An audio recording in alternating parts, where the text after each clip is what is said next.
Hanuman director Prashanth Varma తన story universe లో first cinema మొదలు పెట్టాడు. ఆ first cinema Bollywood hero Akshay ఖన్నాతో మహంకాళి అనే సినిమాని తెరకెక్కించడానికి సిద్ధం చేస్తున్నారు.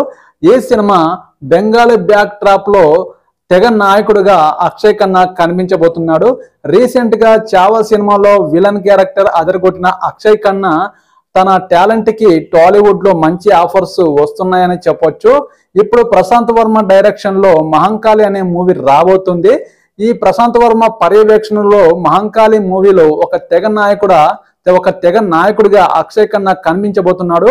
ఈ సినిమా మన ప్రశాంత్ వర్మ స్టోరీ యూనివర్స్ లో జై హనుమాన్ మూవీకి ఈ సినిమాకి లింకు కలుపుతూ ఈ సినిమా ఉండబోతుంది. చూద్దాం, ఇది పాన్ ఇండియన్ లెవెల్లో ఈ సినిమా రిలీజ్ అవ్వబోతుంది. మీరు ఈ వీడియోకి ఒక లైక్ చేయండి, నా ఛానల్ని సబ్స్క్రైబ్ చేయండి ప్లీజ్. నెక్స్ట్ మూవీ రివ్యూతో మీ ముందుకు వస్తాను.